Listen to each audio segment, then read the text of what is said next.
안녕하세요. 시작은 간호사 시간의 모니입니다. 저는 IT 회사에서 마케터로 일하고 있습니다. 안녕하세요. 시작은 간호사 시간의 함작가입니다. 저는 작가, 프리랜서, 그리고 간호사입니다. 네, 지난주에는 잠시 저희의 근황 토크와 사연 에피소드 풀어봤죠. 오늘은 다시 인터뷰 콘텐츠로 돌아왔습니다. 벌써 4번째 인터뷰인데요. 함작가님, 오늘 인터뷰인은 어떤 분이시죠? 네, 오늘 와주신 분은 CRA K 선생님이십니다. K 선생님, 간단한 소개 부탁드릴게요. 네, 안녕하세요. 5년차 CRA K라고 합니다. 야, 오. 네, 오늘은 CRA로 근무하고 계신 K 선생님과 함께 탈임상 스토리 그리고 CRA 직무에 대해서 들어볼 예정입니다. CRA는 많은 간호사 선생님들께서 고려도 하시고 실제로 이직도 많이 하는 직군이죠. 저도 진지하게 고민했던 시절이 아주 잠깐이지만 있어서 궁금한 점도 많고 여쭤볼 것도 많아요. 네, 그럼 오늘 공지 먼저 듣고 본격적인 이야기 시작해 보도록 하겠습니다. 시작은 간호사 시간은 매주 월요일에 업로드됩니다. 시간은 팟빵, 아이폰 팟캐스트, 유튜브, 네이버 오디오 클립을 통해 청취하실 수 있습니다. 시작은 간호사 브런치 인스타그램에서 팟캐스트 비하인드 스토리 및 방송 공지를 확인하실 수 있습니다. 시간에서는 여러분의 사연을 받습니다. 헬로시간 hellosigan@gmail.com으로 사연을 보내주세요. 간호사 공감 스토리, 탈간호 관련 궁금증, 그 밖의 각종 고민 사연 등 모든 이야기를 환영합니다. 좋아요, 구독, 하트 날려주시는 여러분 사랑합니다. 네, 선생님이 어떻게 CRA가 되셨는지 그 과정에 대해서 먼저 한번 쭉 여쭤보려고 합니다. 먼저 학생 때부터 이야기해보려고 하는데요. 선생님은 학부 시절을 어떻게 보내셨나요? 학부 시절은 평범했던 것 같습니다. 사실 저는 병원에서 파트장까지 하고 그리고 퇴직 후에 사학연금까지 받는 게 저희 목표였었고 굳이 다른 직업을 찾아보려고 하지도 않았기 때문에 학점 관리도 그다지 열심히 하지는 않았었습니다. 그냥 자대 병원에 갈 수 있을 정도로만 중간 정도? 그 정도만 관리를 했던 것 같아요. 동아리도 사실 스펙을 쌓고 싶다는 그런 목적보다는 사람 만나면서 대학생활 재밌게 하고 싶어서 의료봉사 동아리도 들고 과 내에 있는 공연 동아리도 들고 그리고 중앙 동아리도 공연 동아리로 들어가지고 열심히 활동을 한 3개, 4개 정도 총 들어서 활동을 했었고요. 대외 활동을 했던 거는 없었습니다. 그냥 학점 연계로 해가지고 의료 소외 지역 방문해서 멘토링 활동을 방학 때 잠깐 했던 것 정도가 그나마 학교 외 활동이라고 할 수 있을지도 모르겠네요. 아무튼 이 정도가 다인 것 같고요. 계속 임상에 남아서 간호사로서 활동을 하고 싶었기 때문에 병원에 입사하고 퇴사를 결심하게 됐을 때 어떤 일을 할 수 있을지 굉장히 막막했었던 것 같아요. 계속 임상에 남고 싶었기 때문에 더 막막하셨다는 게 이해가 됩니다. 오히려 학부 때는 교수님들이 막 희망적인 말 엄청 해주시잖아요. 그래서 그랬는지 저도 뭐 5년 정도는 무난히 할 수 있지 않을까 이런 생각도 그러셨어요? 많이 했었어요. 왜 그러셨는지. 하지만 현실은 입사하자마자 첫 주부터 그만둬야 되나 퇴사를 고민했었죠.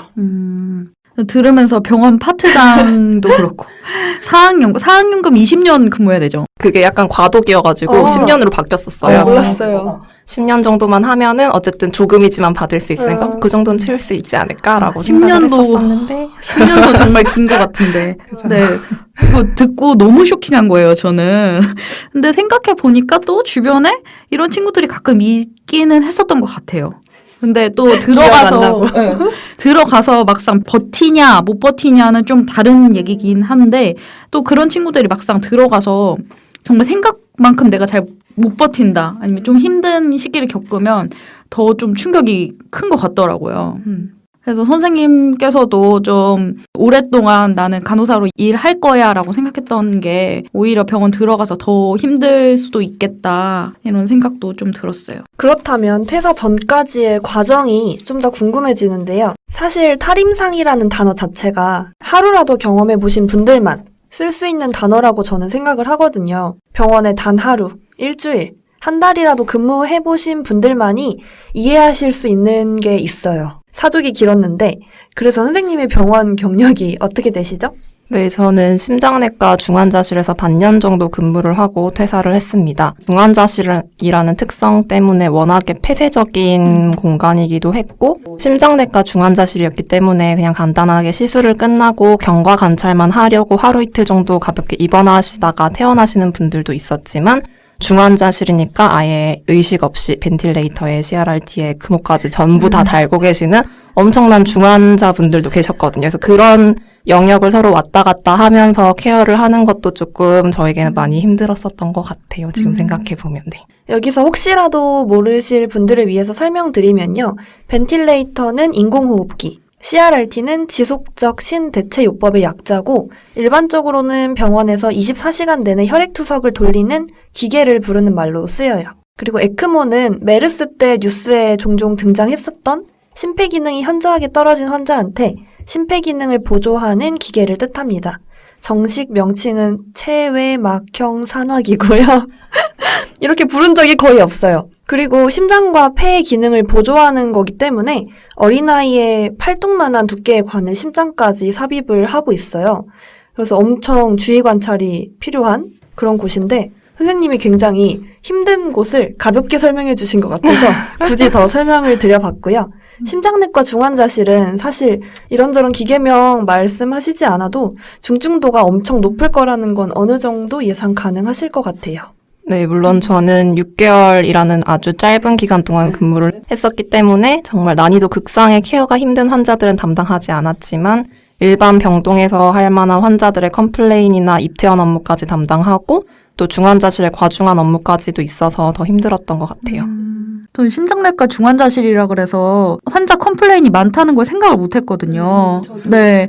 모르셨죠, 선생님도 처음에는. 그죠. 저는 또 학생 때는 심장 쪽을 실습으로 아예 돌지를 않았었거든요. 다른 중환자실을 가게 되면은 다들 환자들이 의식 없는 상태로만 맞아요. 있으니까 그런 분위기만 생각을 했는데 막상 가보니 거의 대부분의 환자들이 멘탈이 뚜렷하고 또 저기 좀 중앙 구역으로 가면은 다른 중환자실에서 보는 것처럼 엄청 심각한 상태의 환자들이 있고 이런 면이 같이 공존을 하는 곳이더라고요. 입퇴원까지 담당을 하셨다니까 정말 병동과 중환자실의 최악의 부분을 동시에 담당하고 있달까? 이런 생각이 좀 들더라고요. 아, 그리고 그만큼 중환자실의 규모도 커서 선생님들도 많았던 게 좀 힘들었어요. 아까 말씀드렸듯이 중환자실이다 보니까 굉장히 분위기도 폐쇄적이었고 물론 그 안에서 잘해주시는 선생님들도 많았지만 아무래도 사람 때문에 더 힘들고 그것 때문에 그만두게 된 계기가 되지 않았나 싶어요. 프리셉터 선생님도 굉장히 좋은 선생님을 만나서 트레이닝 기간 동안 잘 배웠고 누군가 나를 타겟으로 삼아서 태우거나 하지 않았긴 했지만 그래도 병원을 다니는 내내 행복하다는 생각이 들지가 않더라고요. 이게 나는 그나마 안 탔다. 프리셉터 잘 만났다. 이게 굉장히 중요하죠. 중요하고 다행이라는 말을 하게 되는 게 좀 안타깝긴 한데 혹시 결정적으로 병원 퇴사를 결심한 이유나 이런 게 있을까요? 말씀드렸던 것처럼 사람이 가장 힘들었었던 것 같아요. 업무 강도 같은 것들은 일을 하다 보면은 적응되겠지라고 생각했던 부분이 컸는데 사람은 또 잘 안 바뀌잖아요. 출근하면서 물품 개수 확인하는 것도 힘든데 또 그 와중에 그 넓은 중환자실을 돌면서 전체 선생님들한테 오시는 선생님, 이제 퇴근하시는 선생님들한테 인사도 돌려야 했고 그런 것들. 저도 그랬거든요. 그 인사를 돈다는 게 그 사람들이 다 인사를 기다리고 서 있는 게 아니에요. 환자를 보면서 뒤돌아 서 있는 선생님도 빼먹으면 안 돼요. 맞아. 나중에 혼나거든요. 저도 그랬었어요. 난 분명히 그 선생님께 인사를 했는데 나중에 인계 받을 때 왜 나한테 인사를 안 하고 넘어갔니? 맞아. 이러시는 분들. 심지어는 마스크 쓰고 인사했는데 나중에 오네랑 헷갈려가지고 왜 인사 안 했냐 하시는 분도 있었어요. 그래서 다음부터는 진짜 막 일부러 마스크도 내리고 막 쾅쾅 치고 안녕하세요. 소리 작게라도 막 내고 그랬었는데 진짜 병원의 위계 문화란 네. 그래서 그렇게 병원을 다니다가 제가 퇴사 의사를 밝혔을 때 파트장 선생님께서 다른 병동이나 심지어 검사실로 옮길 거를 권유를 해주기도 하셨어요. 근데 그때 당시엔 이미 병원에 5만 정이 다 떨어졌었는지 별로 마음이 동하지는 않더라고요. 그래도 저는 권유라도 해주시는 파트장님이 있었다는 게 되게 신기해요. 맞아. 모니님은 아직도 파트장님이랑 연락을 하신다고. 네. 정말 놀라워요.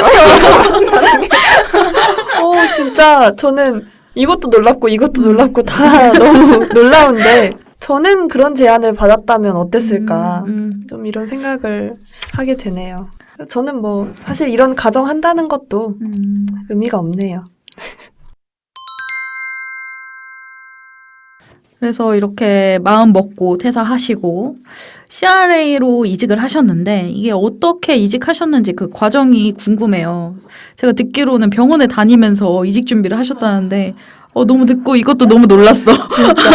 네, 저는 병원을 다니면서 이직 준비를 했습니다. 쉬는 시간 없이 바로 이직을 했었고 심지어 일주일 동안은 근무 시기가 겹쳐서 굉장히 힘들었던 기억이 있어요. 근데 사실 퇴사 의사를 예전에 밝혔는데 파트장님께서 절대로 네 일정에 못 맞춰준다. 너는 이 날짜에 나가야 된다라고 엄청나게 강력하게 말씀을 하시더라고요. 지금이라면 어떻게 말했을지 모르겠지만 그때는 무서워가지고 울면서 네. 그러고 일주일 동안 겹치면서 근무를 양쪽에다가 출근을 했었어요. 끔찍해. 그래도 다행히 그나마 새로 들어가는 곳은 일주일 동안은 교육기간이었었고 또 병원은 3교대 근무를 했었는데 평일에는 데이나 이브닝 근무가 그 주기에는 딱 없어가지고 운도 조금 좋았던 것 같아요. 나이트가 끝나면 집에 가서 씻고 바로 다른 회사 출근하고 또 다시 집에 가서 잠깐 눈 붙였다가 또 병원 출근하고 그런 식으로 일주일 동안 병행을 하면서 이직을 했었습니다. 와, 정말. 아니, 진짜. 아니, 저는 이 친구가 이직을 힘들게 했다는 말은 들었는데 겹쳤다는 건 몰라서 진짜 아마 아는 친구들이 네. 많지는 않을 거예요. 꽤 독하구나. 내가 알던 거보다. 이런 생각을 했어요. 아니, 정말 병원 다니면서 준비하셔가지고 이직한 것도 대단하신데 심지어 신규 6개월 차에 네, 이것도 말이 안 돼요. 대단하신데 근무가 겹쳐가지고 나이트 하고 씻고 출근하고 너무 대단하신 것 같고 근데 지금 말씀해주신 거 들어보면은 마음의 결정도 되게 빠르게 하셨고 준비도 빠르게 시작했던 것 같고 CRA라는 걸 마음의 결정을 한 다음에 준비를 또 할 수 있었던 거잖아요. CRA였던 이유가 혹시 있었나요? 저는 그때 아까도 말씀드렸다시피 간호사를 계속 할 생각으로 입사를 했기 때문에 간호사를 그만두고 할 수 있는 직업이 뭐가 있는지를 잘 몰랐어요. 근데 제 친구의 언니가 CRA로 그분은 간호사 출신은 아니긴 했지만 CRA로 일하고 있다는 얘기를 들었고 또 시기 좋게 제 친구 중에 다른 한 명은 제약회사로 이직을 하게 돼서 CRA라는 직종이 있는 것도 그 친구한테 좀 더 자세히 듣게 되기도 했었고요. 그렇게 해서 CRA라는 직업을 접했고 이 직종이 그나마 제가 이직을 할 수 있는 가능성이 높은 직업군이겠구나 싶은 생각이 들어서 CRA로 이직을 결심했습니다. 조금 뒤에 자세한 준비 과정을 여쭤보기는 할 텐데요. 대략적으로 어떻게 이직 준비를 하셨나요? 저는 일을 하면서 한 2달 정도 이직 준비를 했던 것 같아요. 병원을 다니면서 자소서를 쓰고 면접을 보면서 직무 공부도 하고 사실 어떤 직무인지도 잘 모르고 들어갔기 때문에 직무 공부라고 하기도 애매한 듯하긴 한데요. 제가 이직할 당시에는 임상시험 담당자들이 업무를 하기 위해서 필수적으로 들어야 하는 교육이 그때 막 생겼던 걸로 제가 기억을 하거든요. 그걸 들을까 생각하기도 했는데 병원을 다니는 중이었기 때문에 시간도 안 되고 또 금액도 상당히 비쌌었기 때문에 대략 한 5, 60만 원으로 기억을 해요. 저는 그냥 안 듣고 인터넷에 떠도는 그런 자료들을 보면서 이직 준비를 했었고 또 제약회사 다니는 친구의 도움도 조금 많이 받았던 것 같아요. 이 교육은 코넷에서 하는 그 교육 맞나요? 네, 맞아요. 근데 그게 코넷에서 하는 게 이 업계에 익숙하지 않은 사람들은 접하기 쉬운 교육이긴 한데 그냥 다른 회사에서 자체적으로 진행을 하기도 하고 뭐 코넷만 있는 건 아니고 다른 데서도 진행을 하긴 해요. 제가 알기로는 실제로 임상시험을 들어가는 그 관련 종사자가 되면은 뭐 무료로 들을 수 있게 지원해주고 이런 것도 있다고는 들었어요. 무료로 지원은 잘 모르겠는 게 왜냐면 보통 회사에서 필수로 들어야 되니까 회사를 다니는 사람들이라면은 지원을 해주거든요. 복지 차원에서. 복지 차원이라고 볼 수도 있겠고, 교육? 그리고 어느 정도 규모가 있는 회사라면 자체 교육 시스템이 있어가지고 그 회사 내에서 교육을 들으면 그게 임상시험 교육 이수 시간으로 인정이 돼요. 교육 기간으로 인정을 식약처에서 받으면 되는 걸로 알고 있는데, 사실 이런 부분은 제가 관심 있게 보지가 않아서 제가 말씀드리는 정보가 틀릴 수도 있을 것 같아요. 사실 CRA라는 일이 준비하기가 조금 애매한 것 같아요. 특별한 자격증을 요구하는 직업도 아니고 직업 자체가 생소해서 뭘 준비해야 하나 알기도 조금 어려웠었고요.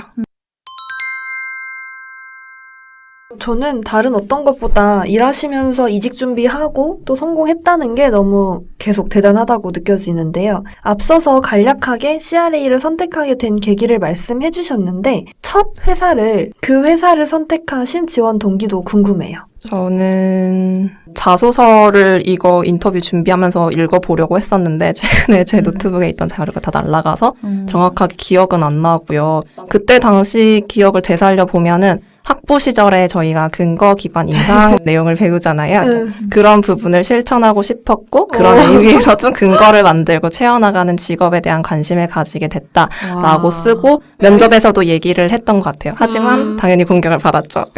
공격을 어떻게 받으셨어요? 에비던스 베이스드 프랙티스라고 하면은 그거를 실천하는 게 간호사의 일인데 그럼 너는 왜 간호사를 그만두냐, 그만둘 거냐 이런 식으로. 그렇긴 하네요, 진짜. 면접이란 게 참 어려운 것 같습니다. 어떻게 대답을 어떻게 하셨어요? 좀 이때는 얼버무렸던 것 같아요. 저는 그래도 그 근거를 만드는 일을 하고 싶습니다라고 아주 강력하게 어필을 했던 것 같습니다. 아무튼 그래도 실제 지원 동기는 사실 탈병원이 말은 저렇게 했지만 병원을 다니는 내 삶이 전혀 행복하지도 않았고 남들 노는 시간에 일하고 친구들하고 약속 잡기도 쉽지도 않고 휴가도 못 내고 지금 와서 생각이 난 거지만 밤에 퇴근하는 것도 새벽에? 밤이 아니구나. 이제 새벽에 다른 사람들 다 출근할 때 퇴근하는 것도 좀 싫더라고요. 이런 식으로 하나 두 개씩 싫어지는 이유가 생기니까 괜찮다라고 생각했던 일들까지도 전부 싫어지게 됐던 것 같아요.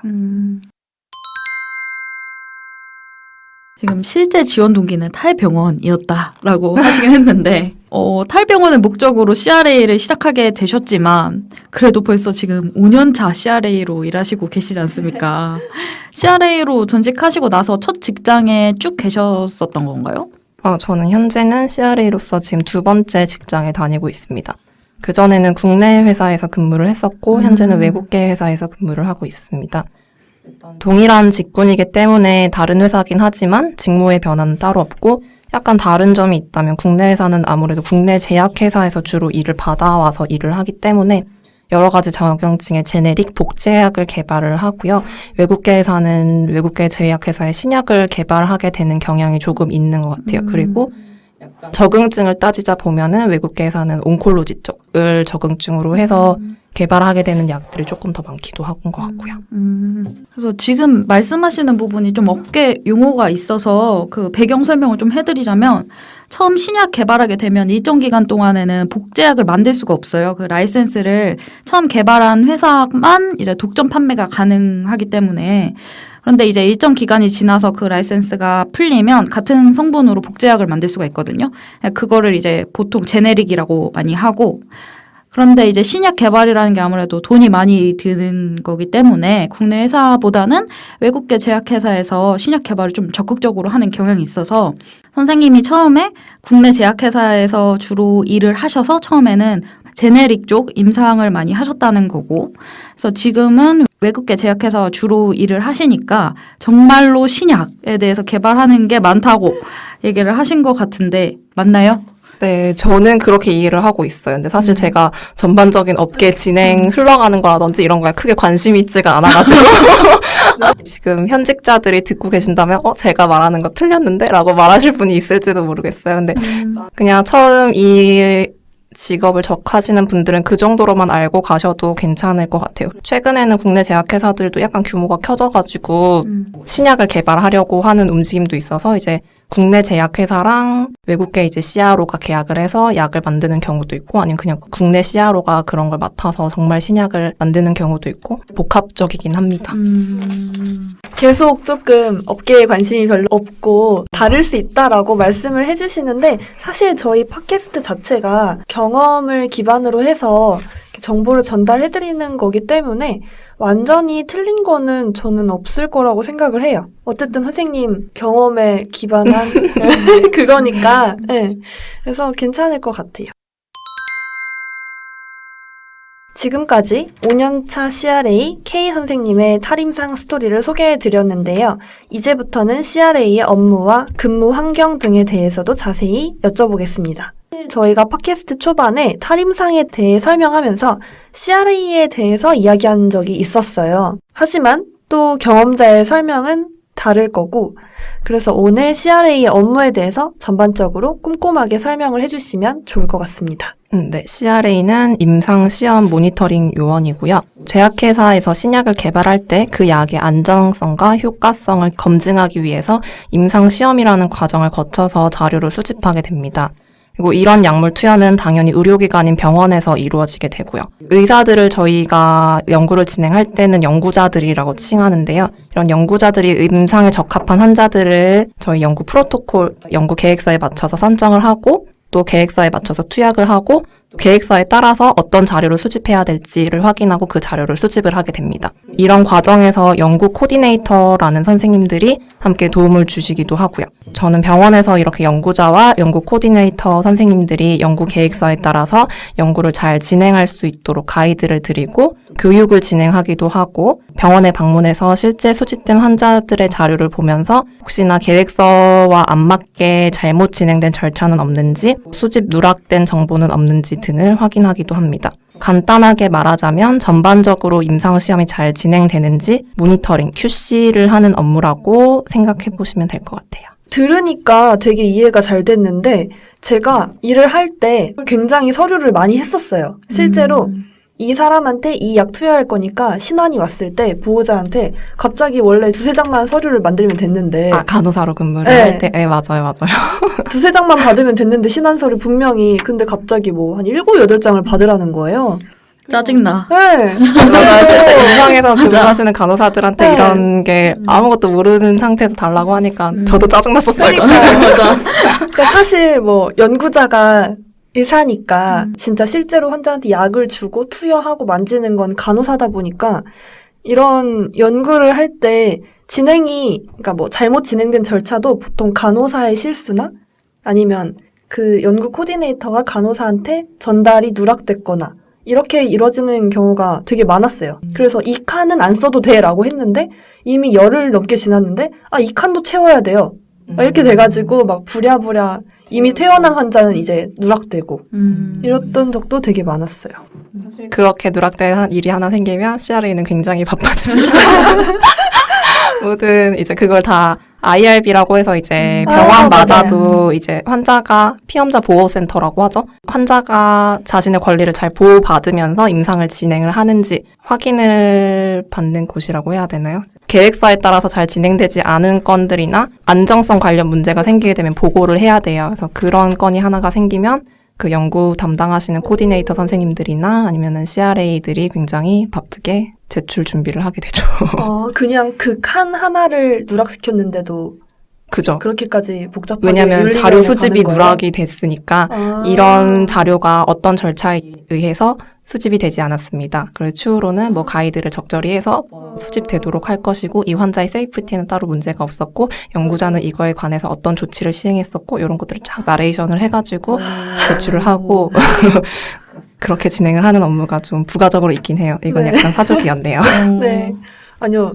아주 좋은 사족이었어요. 다시 돌아와서 업무에 대해서 들었던 내용을 바탕으로 그냥 제가 정리를 해보면 제약회사에서 임상시험에 대해서 주로 담당을 하고 근데 모니터링만 따로 외주나 위탁을 줘서 업무를 수행하는 방식 이런 식으로 저는 이해를 했는데 이게 맞을까요?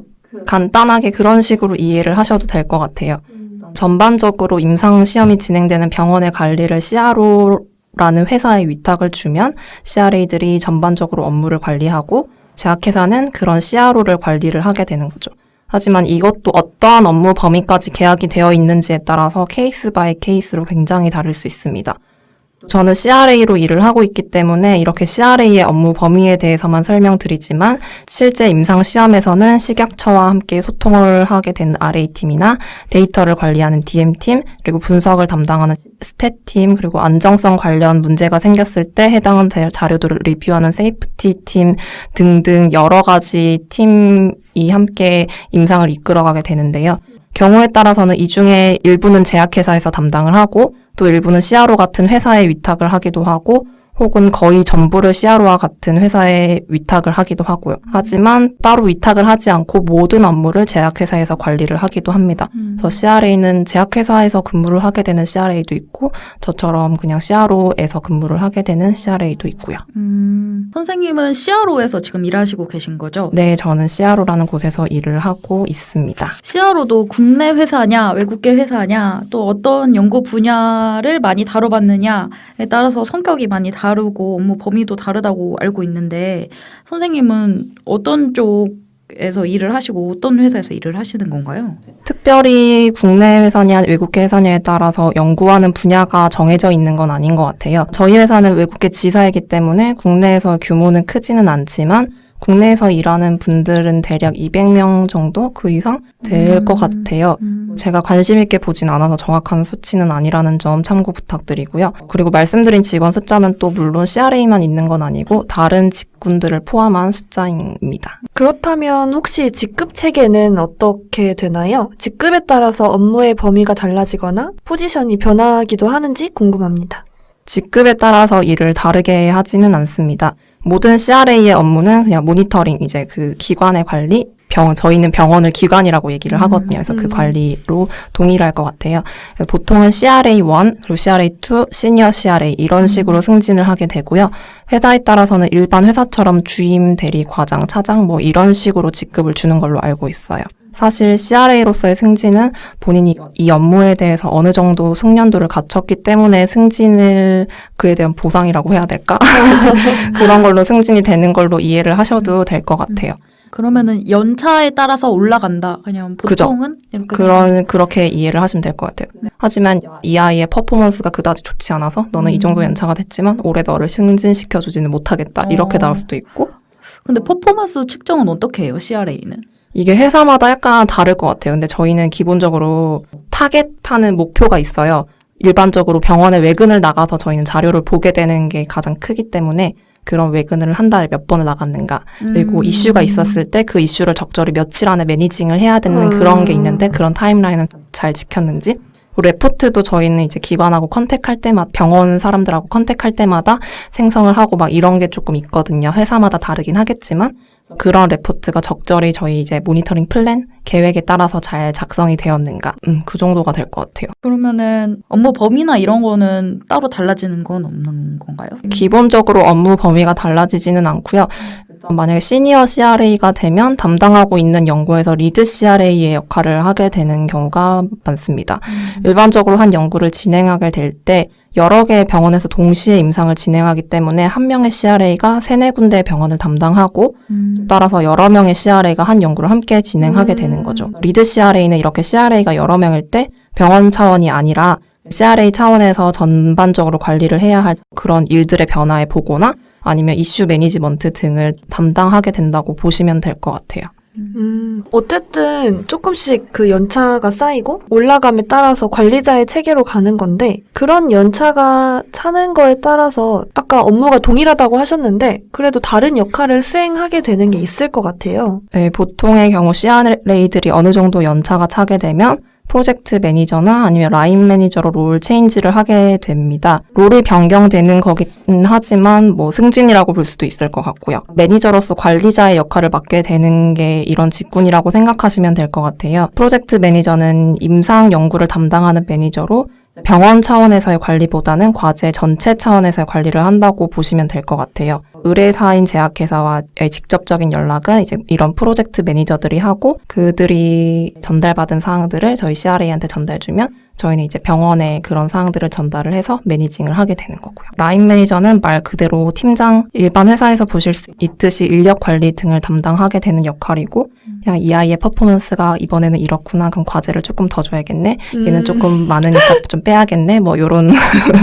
역할을 하시는 것 같아요. 프로젝트 매니저도 조금 더 부연 설명이라고 해야 할까요? 하자면은 사실 임상 규모가 한 나라에서만 진행되는 연구보다는 글로벌하게 진행되는 연구가 많아요. 그래서 아까 전에 제가 CRA가 기관을 병원 3-4군데를 담당하고 한 연구를 진행할 때 예를 들어서 10개의 병원에서 진행을 한다고 하더라도 미국에서는 그 연구에서 200개의 병원이 참여를 하고 뭐 영국에서는 몇십 개의 기관이 참여를 하고 이런 식으로 진행이 돼서 지금 제가 하는 연구는 총 전체 글로벌하게 400개 넘는 병원에서 참여를 하고 있거든요. 우리나라에는 CRA가 2명 있고 프로젝트 매니저도 외국인이에요. 그 외국인은 한국 사이트와 브라질, 미국 뭐 이런 데를 동시에 프로젝트를 담당하게 되고 약간 이런 식으로 관리를 하는 범위가 점점 넓어진다고 보시면 될 것 같아요. 제가 예를 든 포지션들, 프로젝트 매니저나 라인 매니저들은 정말 예시일 뿐이고 CRA를 하다가 아예 다른 직군으로 이직하는 경우도 굉장히 많습니다. 데이터 관리를 하는 DM이나 아니면 아예 제약회사로 이직을 해서 CRO 관리를 하게 되는 경우가 그 중에서 좀 흔하게 볼 수 있는 케이스일 것 같아요.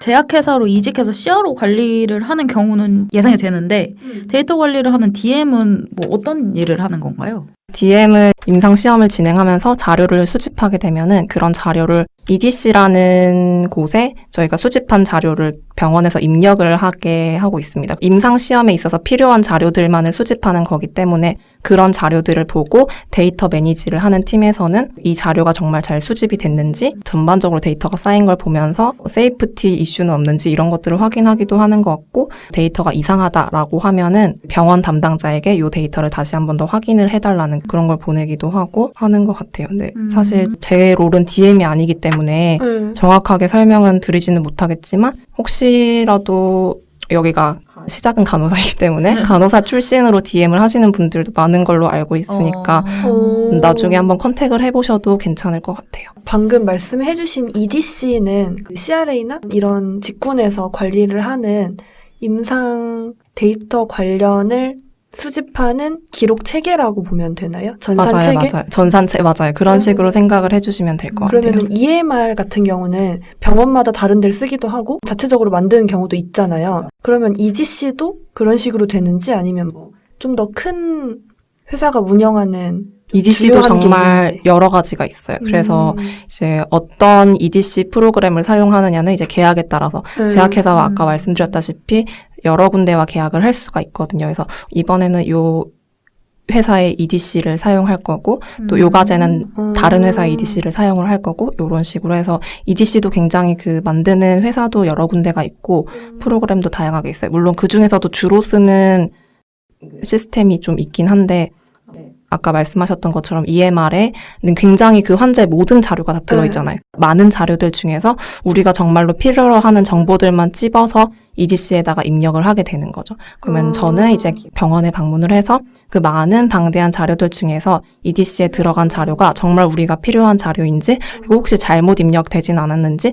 요 정보가 입력이 돼야 되는데 이 정보는 빠지진 않았는지 그런 걸 하나하나 대조를 하면서 보는 거고 그 대조를 하면서 보면서 이 환자 이런 세이프티 문제가 발생한 것 같은데 이런 건 보고가 누락된 건 없는지 그런 것도 확인을 하게 되고 DM이라는 새로운 간호사가 갈 수 있는 직업도 알게 되고 또 말씀해주신 EDC나 EMR을 만드는 회사에도 분명 가신 분이 있을 것 같다는 생각도 들어요. 사실 이쪽 업계에 있으면 이직이 굉장히 잦아요. 그래서 롤 체인지도 굉장히 많고 컨택을 아마 해보셔도 괜찮을 것 같아요. 네, 선생님께 끝나고 따로 여쭤보겠습니다. 자꾸 저희 팟캐스트 인터뷰에 걱정을 해주시는 거 감사합니다.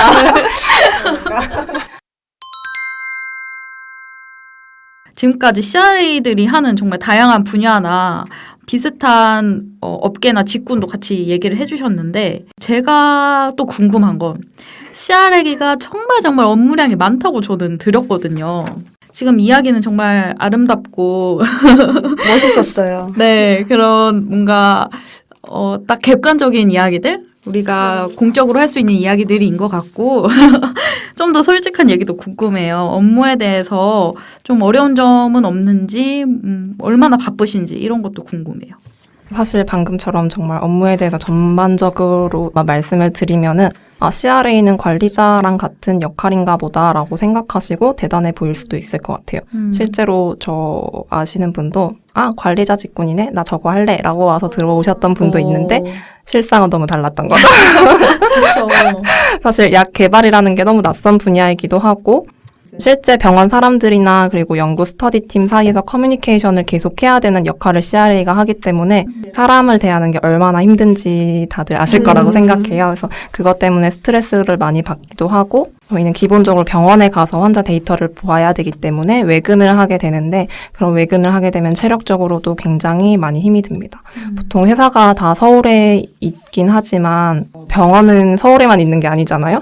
부산에도 있고 저 더 멀리는 제주도까지도 있고 하루 만에 당일치기로 부산이나 광주 아니면 제주도까지도 다녀와야 되기도 하고 이렇게 되면은 트래블 타임을 생각하면 뭐 새벽 한 5시에 일어나가지고 기차를 타고 또 택시도 타고 병원에 가서 8시간 근무를 하고 난 다음에 다시 택시를 타고 기차를 타고 해서 다시 서울에 올라오고 하루에 12시간 정도 외근을 좀 멀리 나가게 된다면 그런 식으로 근무를 하게 되기도 해서 체력적으로도 사실 좀 많이 힘들기도 해요.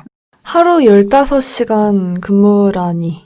게다가 이동을 하는 자체로도 피로도가 많이 쌓일 거고. 저는 방금 듣고 그 병원에 가서 8시간을 근무하고라는 말이 좀 충격이었어요. 그렇게까지 또 채우는구나. 굉장히 멀리 가면은 8시간을 다 못 채우긴 해요. 그래서 그냥 도착한 시간 맞춰서 이제 또 올라가는 KTX 시간 맞춰서 해야 되기 때문에 그보단 적긴 하지만 그렇게 되면 어쨌든 제가 해야 되는 업무가 있잖아요. 근데 시간을 못 채워서 하는 거기 때문에 밥을 못 먹고 일을 하죠. 샌드위치를 사와서 일을 하거나 그래서 한 번씩은 그런 생각도 들어요. 이제 병원을 탈출해서 밥을 먹으면서 일을 할 수 있겠구나라고 생각을 했지만 현실은 또 그렇진 않구나. 맞아요. 이런 생각도 하게 되기도 하고요. 근데 이동 시간을 따로 쳐주지는 않는 건가 봐요. 이거는 좀 회사마다 다른 것 같아요. 근데 저희 회사는 지방 근무는 쳐주긴 해요. 그래서 이거를 근무 시간으로 쳐주긴 하지만 근데 일이 많으니까 맞아요. 어차피 근무 시간으로 쳐줘도 나는 다른 날 또 해야 또 되니까. 일도 해야지. 말씀하신 것처럼 CRA는 외근을 자주 하는 걸로 좀 많이 알려진 것 같은데 요즘 코로나 때문에 그런 외근에도 변화가 많을 것 같아요. 어떠신가요? 저는 한 달에 못해도 5번 이상 정도는 외근이 있는 것 같은데요. 병원에서 연구 담당자들하고 만나서 연구 진행 상황에 대한 이야기도 해야 되고 병원에서 제가 일하는 공간인 모니터링실이라는 곳이 있어요. 그곳에서 연구 관련 서류를 정리하고 환자 데이터도 함께 봐야 되고요. 근데 코로나 때문에 지금 병원에서 외부인의 출입을 엄격하게 금지하는 곳이 굉장히 많아서 외근을 한동안 못 갔던 적이 있어요. 지금도 당연히 병원에서 제재를 하는 곳이 많아서 예전보다 나가기가 힘들기도 하고요. 지금 병원에 방문하지 않고 리모트로 연락을 취하면서 일을 한동안 했었던 적이 있습니다.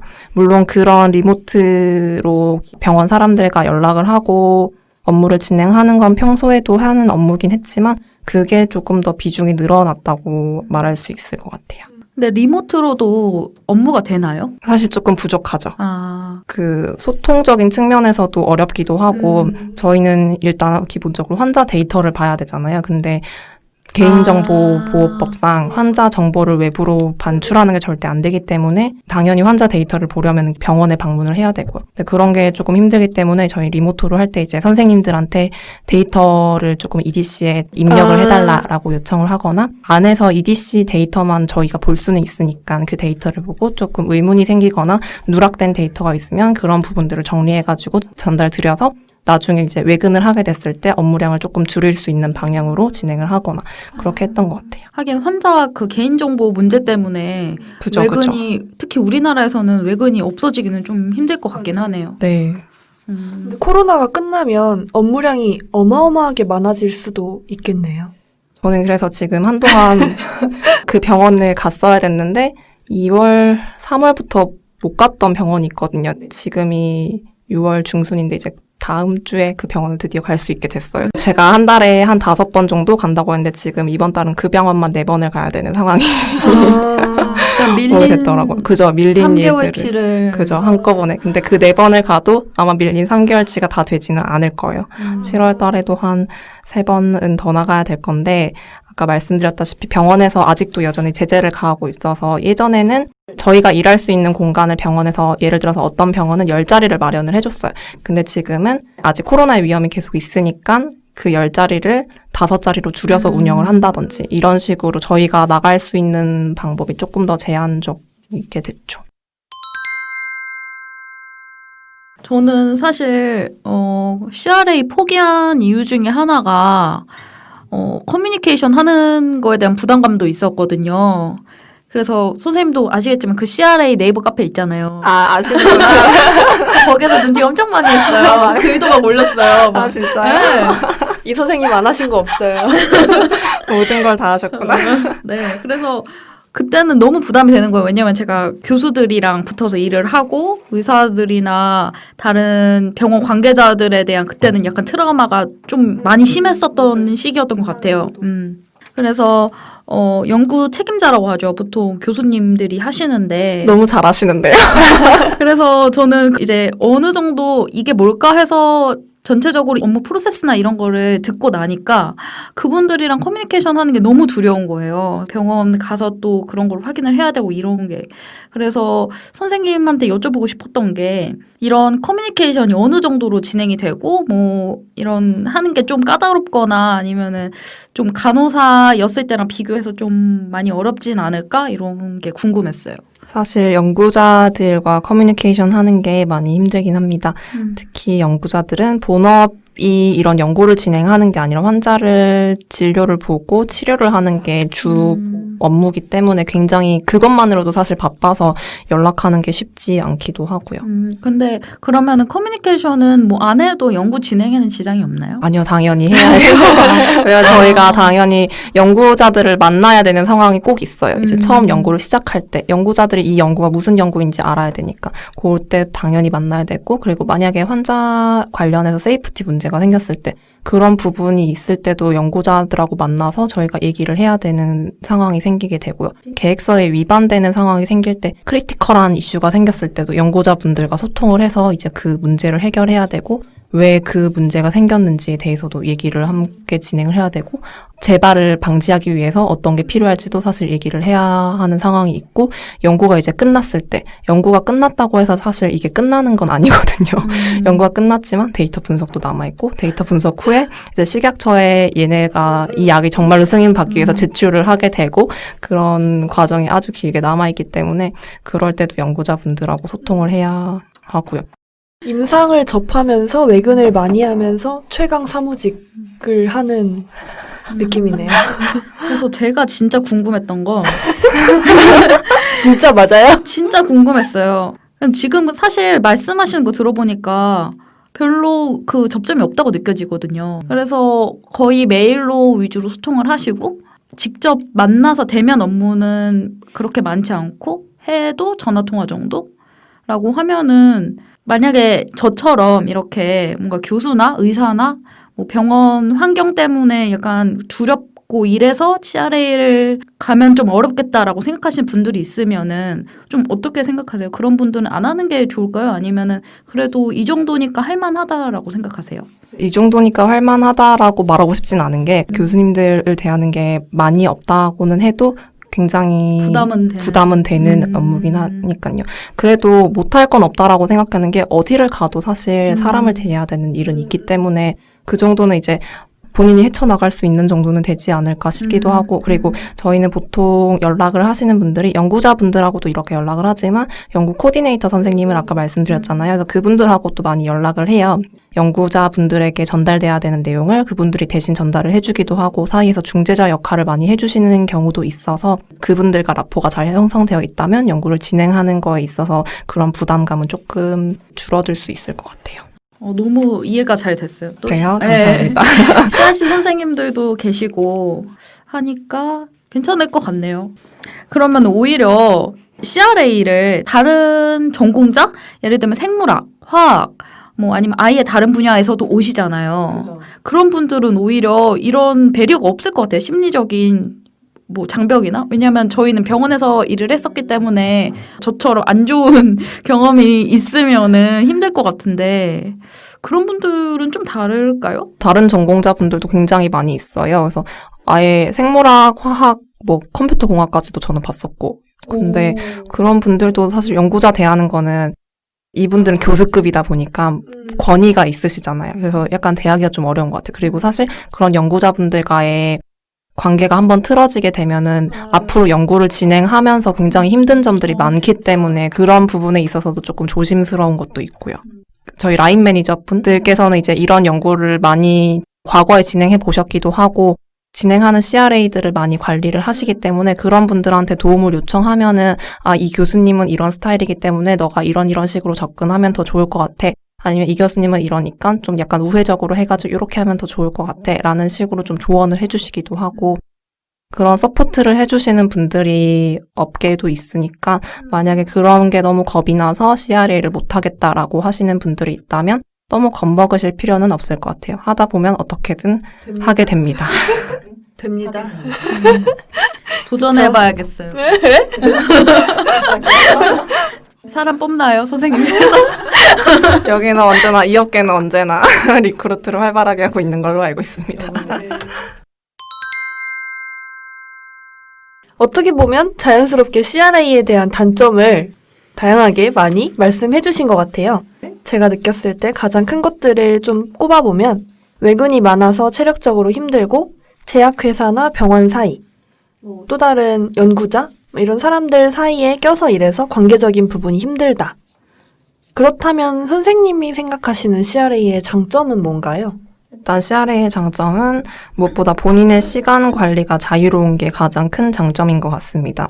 CRA는 사실 일이 많고 스트레스가 많은 편이긴 하지만 그 외적으로는 굉장히 자유롭습니다. 재택근무를 할 수 있기도 하고 재택근무를 하지 않고 회사에 출근을 하더라도 출퇴근 시간이 뭐 플렉서블 타임인 곳이 굉장히 많아서 예를 들어서 10시부터 4시 혹은 11시부터 4시 등과 같이 회사에서 지정해 놓은 코어 타임만 지킨다면 언제 출근을 하고 언제 퇴근을 하든 상관하지 않는 곳이 많습니다.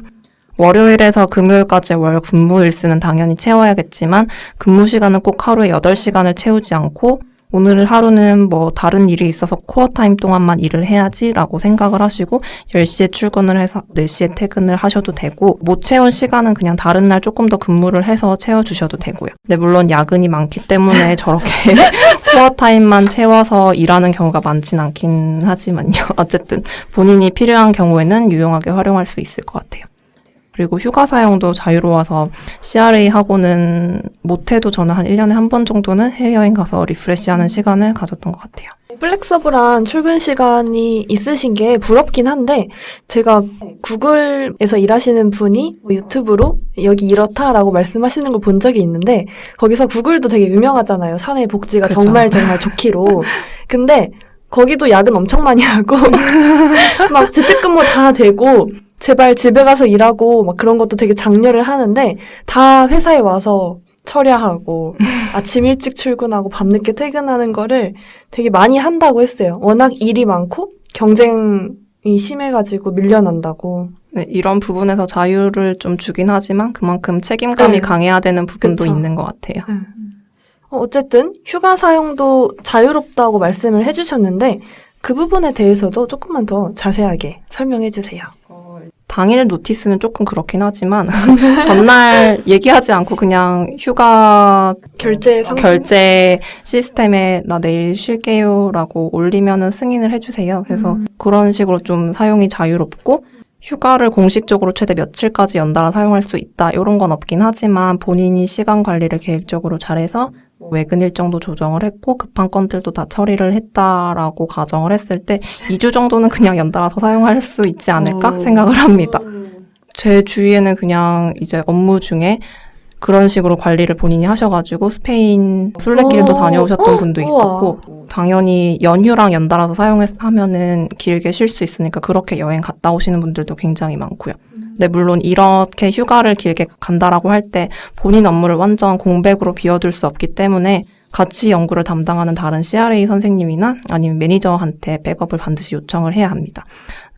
저는 그렇게 요청을 하기도 했지만 어쨌든 제 업무를 그분께 부탁을 하는 거기 때문에 그래도 혹시 몰라서 휴가 기간에도 휴대폰을 항상 들고 다니면서 하루에 한 번 이상은 무조건 이메일을 확인을 하고 급한 건들이 있으면은 메일로 처리를 하기도 하고 그렇게 하면서 휴가를 보냈던 것 같아요. 제가 알기로는 프로젝트 하나 들어가면은 끝날 때까지 꼼짝 못하고 일을 해야 된다고 저는 들었어요. 뭐 심지어는 주말도 없이 일을 한다고. 근데 생각보다 얘기해 주시는 거 들어보니까 휴가가 자유롭게 쓸 수 있는 그런 분위기가 있어서 좀 놀랐어요. 되게 좋구나. 이게 외국계라서 좀 그런 면도 있나요? 제가 국내 회사에 있을 때도 크게 막 엄청 다르진 않았던 것 같아요. 거기도 코어 타임이 있었고 플렉서블 타임이 지금만큼 자유롭진 않았지만 어쨌든 있었고 휴가 사용도 그냥 하루 전에 올려도 승인을 해줬었고 그러니까 업계 분위기가 좀 그런 분위기가 업계 있네요. 분위기가 아무래도 조금 자유로운 것 같아요. 굉장히 좋네요. 네, 그래도 아까 말씀하셨던 것처럼 업무 로딩이 굉장히 심할 때는 주말 출근을 하는 경우도 많고 뭐 CRA에 따라서 계속 일이 몰려가지고 진짜 쉬지 않고 매일매일 야근을 하면서 근무 시간 제가 듣기로는 그때 몇 시간이라더라 막 잠도 못 자고 이랬다는 분도 있었어요. 그래서 그분은 결국에는 6개월 만에 그 회사를 퇴사하고 다른 데로 이직을 하시긴 했는데 그 정도로 일이 몰리면은 엄청나게 몰리기도 하더라고요. 근데 그렇게 매일같이 모든 사람이 미친 듯이 바쁜 건 아니기 때문에 시간 관리만 된다면 휴가 사용은 본인이 일을 책임질 수 있는 선에서 자유롭게 사용이 가능합니다. 휴가 사용이 자유롭긴 하지만 완전히 일에서 떨어질 수는 없는 걸로. 그죠. 네. 그리고 저희가 그런 게 있어요. 레포트를 언제까지 써야 된다는 타임라인이 아마 모든 회사가 다 있을 거예요. 근데 휴가 기간에 그 레포트를 파이널 해야 되는 타임라인이 걸리게 된다라고 하면은 가서 노트북을 켜고. 그죠. 그래서 외국에 가서 노트북을 켰던 경험이 있네요, 저도. 근데 일과 떨어질 수 없다면 조금 많이 아쉬운 것 같아요. 저는. 근데 회사를 다니고 있다면 또 어쩔 수 없는 부분일지도 모르겠습니다. 저희가 CRA 장단점이나 뭐 여러 가지 이야기 해봤는데 이제 CRA가 되려면 어떻게 준비를 해야 되는지 좀 자세히 알아보려고 해요. 저도 굉장히 지금 궁금해졌는데 CRA 관련 분야로 입사를 하려면 어떻게 준비를 하면 좋을지 그리고 또 채용 과정 어떻게 이루어지는지 한번 얘기 좀 해주세요. 영어를 잘하면 큰 가점이 될 것 같아요. 국내 회사에만 있겠다고 하면은 영어가 크게 중요하지 않을 수는 있지만 국내 회사라고 하더라도 당연히 영어 실력이 있으면 가점이 될 테고 외국계 회사를 생각한다면 영어는 당연히 필수일 것 같아요. 특히나 이쪽은 아까 말씀드렸다시피 이직이 굉장히 작기 때문에 언젠가는 한 번쯤은 외국계 회사를 본인의 커리어를 위해서 거치게 될 가능성이 굉장히 높을 거라고 생각을 해요.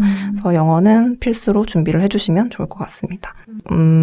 저는 처음에 재직했던 회사에서는 사람인에 떴던 공고를 보고 자기소개서를 작성을 해서 구체적입니다. 네. 저는 어떤 통로를 통해서 회사에 지원을 해야 되고 이런 거를 몰랐기 때문에 왜냐면 간호사는 그쵸, 아마 다 맞아요. 그럴 거예요. 그래서 사람인을 통해서 지원을 했었고요. 1차 면접을 보고 그리고 2차 임원진 면접까지 보고 합격 통보를 받았습니다. 학력이나 자격증 같이 정량적으로 평가되는 요소가 있다면 전달드리면 좋을 텐데 그때 저와 같이 합격했던 분들을 보면은 나이도 엄청 제각각이었고 학력도 많이 차이가 났었고 이전 경력도 전부 제각각이었어요. 석사 과정을 마치고 아예 다른 업종에서 일을 하다가 오신 분도 있었고 전문대를 졸업하시고 엔클렉스로 학사학위를 따고 들어오셨던 분도 있었어요. 우와. 정말 다양하네요. 여기가 네. 신입 입사할 때는 별로 그런 걸 안 보나 봐요. 나이나 약간 그런 거를. 저 같이 오셨던 분은 30대 초반도 있었고 다른 회사에 이직한 동기한테 얘기를 들은 건데 자기네 회사에는 보니까 40대도 처음에 시작을 하신 분이 있었다고 얘기를 하더라고요. 근데 그분은 굉장히 특이한 케이스인 것 같긴 해요. 그리고 나이에 대한 차별이 많이 없다고는 하는데 요즘은 좀 들어오는 나이가 좀 많이 어려진 것 같기도 하고 예전보다는. 제가 들어올 때도 아예 간호사 출신이 아닌 사람도 한 절반 정도 됐었고 간호사 출신이라고 하더라도 병원 경력이 뭐 3년, 4년 정도 이상인 사람도 있었고 저처럼 거의 없다시피 한 사람도 있었고요. 또 저는 면접에서 기본적으로 임상시험 관련 용어라든지 GCP 관련 내용은 좀 공부를 해서 갔었습니다. 당연히 면접에서도 관련 질문이 나왔었고요. 선생님, GCP가 뭔지에 대해서도 한 번만 설명 부탁드릴게요. GCP란 Good Clinical Practice의 약자로 의약품 임상시험 실시에 관한 기준을 말합니다. 그래서 임상시험을 진행하는 데 있어서 반드시 따라야 하는 규정 정도로 생각을 해주시면 될 것 같아요. GCP는 일단 국제 규정이기 때문에 우리나라에서는 GCP를 한국 상황에 맞게끔 약사법 하위 법령 개념으로 KGCP를 제정이라고 해야 될까요? 아무튼 그렇게 해서 임상시험을 실시할 수 있도록 정하고 있습니다. 혹시나 CRA가 아니더라도 임상시험 업계 쪽에 관심을 가지고 계신 분들은 뭐 전반적으로 어떻게 진행이 되는지 어떤 개념이 중요한지 정도는 해당 법령을 읽어보시는 게 많은 도움이 될 수 있을 것 같아요. 당연히 면접에서도 많이 필요할 거고요. 탈임상 하면 꼭 나오는 이야기들 중 하나인데 간호학과 친구들과의 경쟁이 아니라 일반 다른 학과 열심히 취준하시는 취준생들과의 경쟁에서도 당당하게 입사를 하신 거네요. 진짜 아까부터 계속 대단합니다. 감사합니다.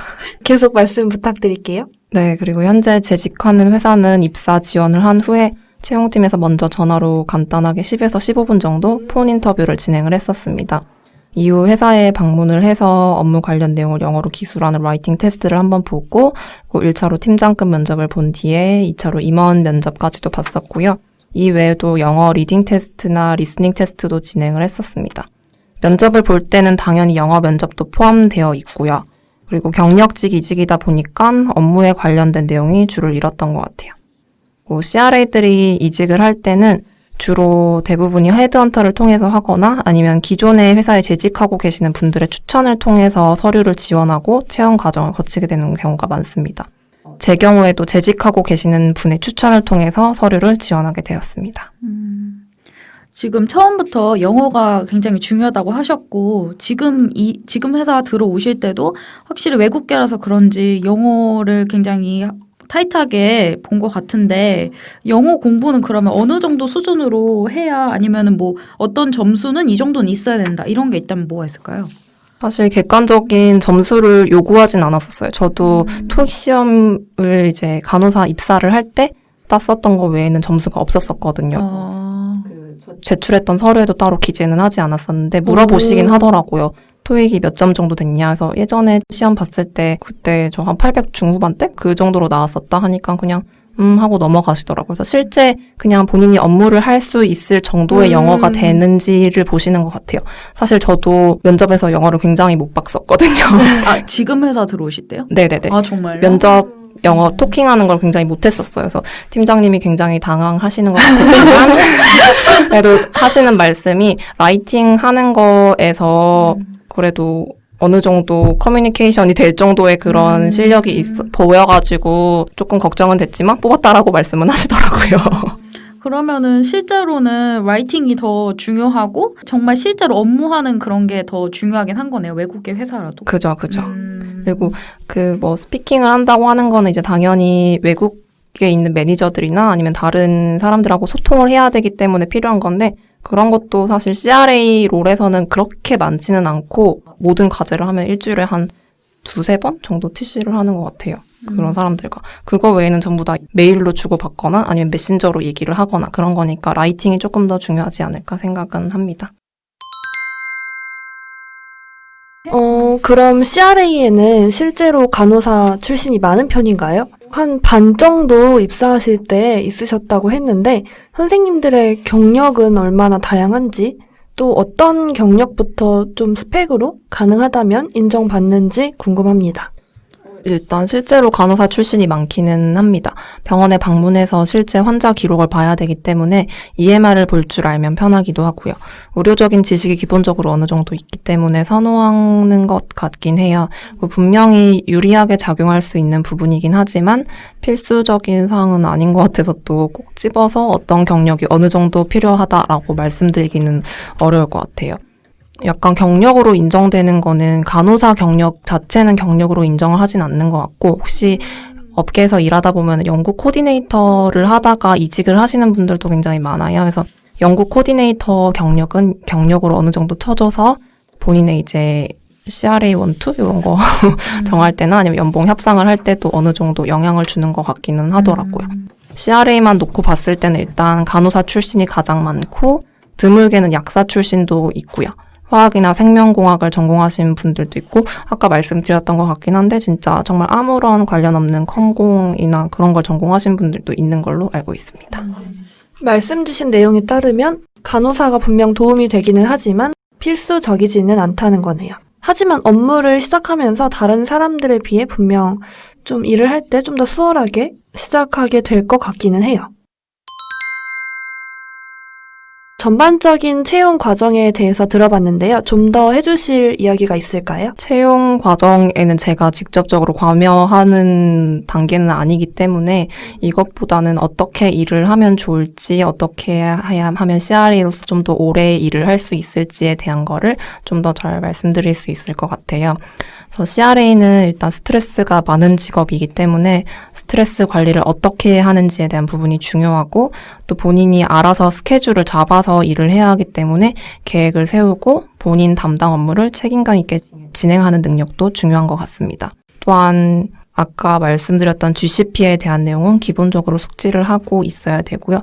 해당 교육을 받는 게 도움이 될 것 같아요.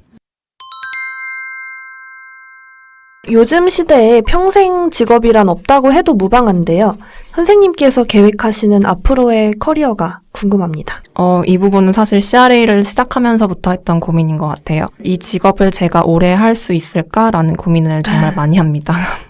제약 쪽 다른 직업군으로 옮겨야 하는지 아니면 장기적인 미래를 위해서 공무원을 준비하는 게 나을지.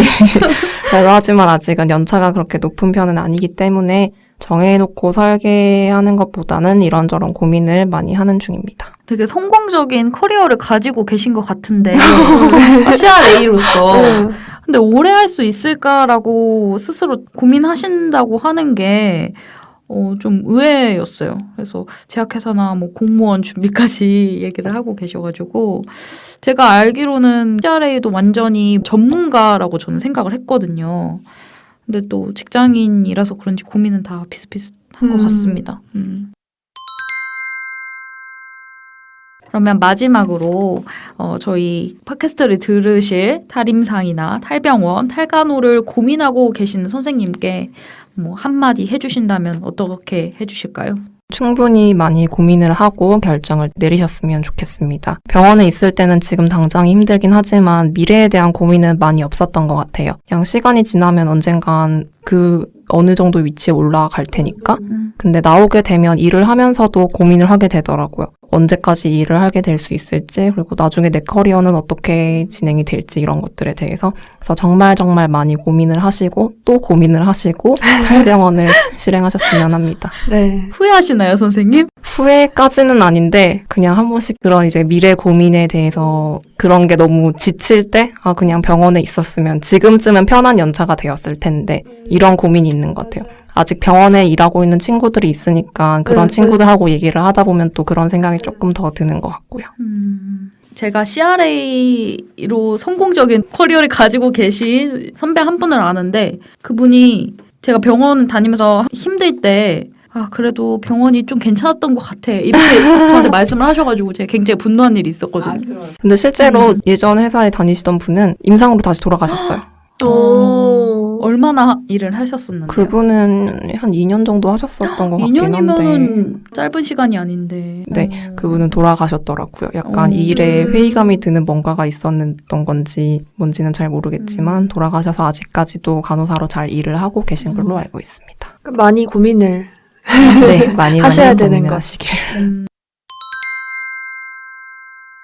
네, 오늘은 CRA로 일하고 계신 K 선생님 이야기를 들어봤습니다. 선생님 출연해주시고 이렇게 자세한 이야기 해주셔서 너무너무 감사드리고요.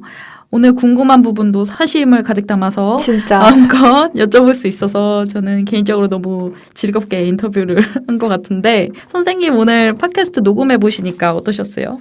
저는 사실 이런 녹음을 처음 해보는 거여가지고 뭘 더 준비를 해가야 되나? 어떻게 해야 되는 아, 거지? 정말요? 걱정을 정말 조금이에요. 하긴 했었거든요. 근데 굉장히 편하게 잘 대해주시고 저도 얘기를 하면서 조금 이 직업에 대해서 다시 한번 생각을 해볼 수 있었던 것 같기도 하고 왜 내가 병원에 나오게 됐나를 다시 한번 되짚어 볼 수 있었던 것 같아요. 저는 의학출판사 S 선생님 에피소드 때도 그랬는데요. 다른 정보들도 다 유익했는데 마지막 소감에 자꾸 공감을 하게 돼요. 병원을 나오는 순간부터 미래에 대한 끝없는 불안과 고민이 이어지는 거. 부디 많은 분들이 저희 팟캐스트 시작은 간호사와 함께 힘 얻으시길 바랄게요. 그럼 오늘 시작은 간호사 여기서 마치겠습니다. 시간은 여러분의 탈임상 탈간호 탈병원을 지지합니다.